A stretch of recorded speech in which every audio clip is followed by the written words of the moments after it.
News express live में आपका स्वागत है। मैं अब्दुल वहाब। दोस्तों, पिछले साल भारत में जब Punjab and Maharashtra cooperative bank कंगाल हुआ तो लाखों लोगों की मेहनत की कमाई बैंक के साथ साथ डूब गई। एक साल बाद अब भी लोग बैंक से अपना पैसा वसूल नहीं कर पाए हैं।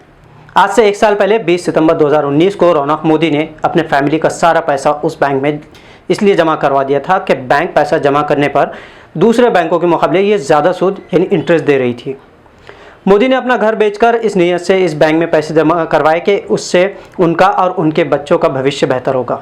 लेकिन 3 दिन बाद उन्हें मालूम हुआ कि जिस पीएमसी बैंक में उन्होंने पैसा जमा करवाया है 65 अरब रुपयों के लोन के सबब कंगाल हो चुका है और सारे अकाउंट्स फ्रीज कर दिए गए हैं। रौनक मोदी घर से निकलकर पैसे निकालने के लिए बैंक पहुंचे तो क्या देखते हैं कि वहां हज़ारों लोग पहले ही से पैसे निकालने जमा हुए हैं। कोई रो रहा है, कोई चीख रहा है, एक दूसरे से धक्का मुक्की हो रही है। अभी 9 लाख ऐसे मिडिल क्लास और वर्किंग क्लास की फैमिलीज हैं जो अपने पैसों की वापसी के इंतज़ार में हैं और उन्हीं में से एक रौनक मोदी भी थे। रौनक ने पिछले महीने खुदकुशी कर ली। रौनक के वालिद राजेंद्र मोदी कहते हैं कि उन्हें कभी नहीं लगा कि रौनक इस तरह आत्महत्या कर लेगा, क्योंकि उसका सिस्टम पर बहुत ज़्यादा भरोसा था।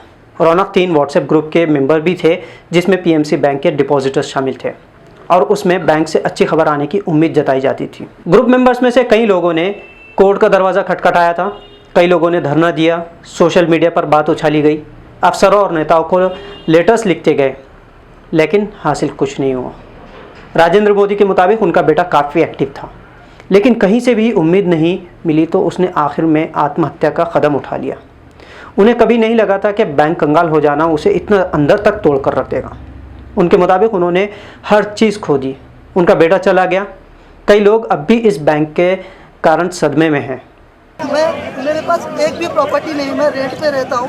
मैं 10 साल से मुंबई में रह रहा हूँ। पाई करके मैंने जमा किया था। मैं पहला घर इस नवरात्रि में लेने जा रहा था। मोदी जी प्लीज़ कृपा कीजिए, आपका बहुत हो चुका।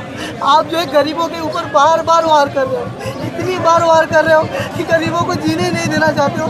आप किसकी सरकार चला रहे हो, किसके लिए आए हो? हमने सोचा था, मैं आपका इतना बड़ा फॉलोअर था, आप मेरे फेसबुक पे जा सकते हो, आप कहीं भी जा सकते हो, किससे भी पूछ सकते हो। मैं एक कट्टर मोदी पाद हूँ, लेकिन आज मैं रो रहा हूँ और मैं सभी मोदी भक्तों को बोलता हूँ कि अंधे भक्तों, आप लोग एक दिन कुएं में जाओगे। कुलदीप कौर वेग 64 साल के हैं। उनकी फैमिली के मुताबिक उन्हें पिछले साल पहली बार खबर मिली कि बैंक कंगाल हो गया और बंद हो गया है तो उन्हें हार्ट अटैक हुआ। मुरलीधर दरा 83 साल के थे। उनका देहांत हुआ तो हार्ट सर्जरी के लिए भी उनके पास पैसा नहीं था। एंड्रयू लोबो की उम्र 74 साल थी। उनके फैमिली के मुताबिक उनके पास भी इलाज के लिए पैसे नहीं थे और उन्होंने मेडिकल ट्रीटमेंट ना मिलने से दम तोड़ दिया। नवंबर 2019 में संजय गुलाटी नामी डिपॉजिटर की पीएमसी बैंक के बाहर धरने के बाद हार्ट अटैक से जान चली गई। तो सवाल ये पैदा होता है कि पीएमसी बैंक का मामला क्या है। 1984 में बने इस बैंक के सारे भारत में 100 से ज़्यादा शाखें हैं। क्योंकि ये बैंक डिपॉजिट पर सबसे ज़्यादा इंटरेस्ट देने का वादा करती थी, उस लालच में लाखों लोगों ने अपनी ज़िंदगी भर की जमा पूंजी उस बैंक में लगा दी। भारत के बैंकों में जमा कुल राशि का 11% यानी लगभग 68 अरब रुपया इस बैंक में था।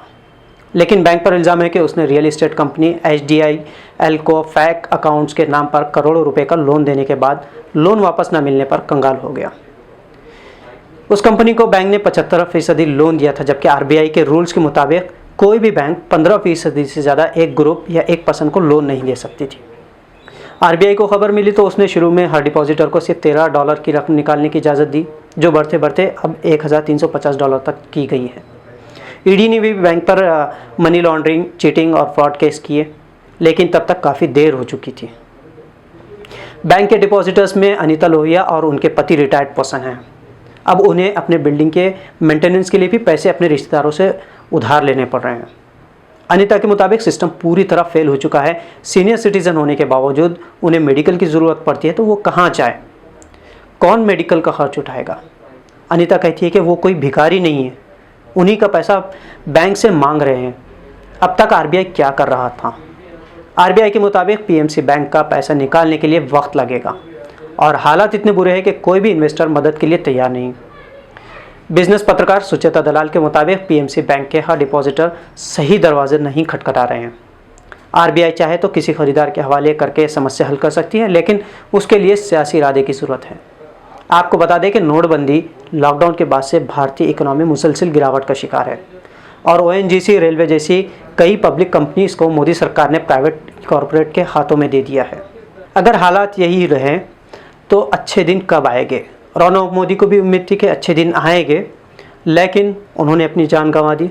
इसी तरह कई लोग इस उम्मीद में जी रहे हैं कि अच्छे दिन आएंगे, लेकिन जिस तरह से जीडीपी मुसलसल गिर रही है उससे सवाल यही पैदा होता है कि भ्रष्टाचार के नाम पर जब नरेंद्र मोदी सरकार अपनी सरकार बनाती है तो फैसले पब्लिक फेवर में क्यों नहीं है।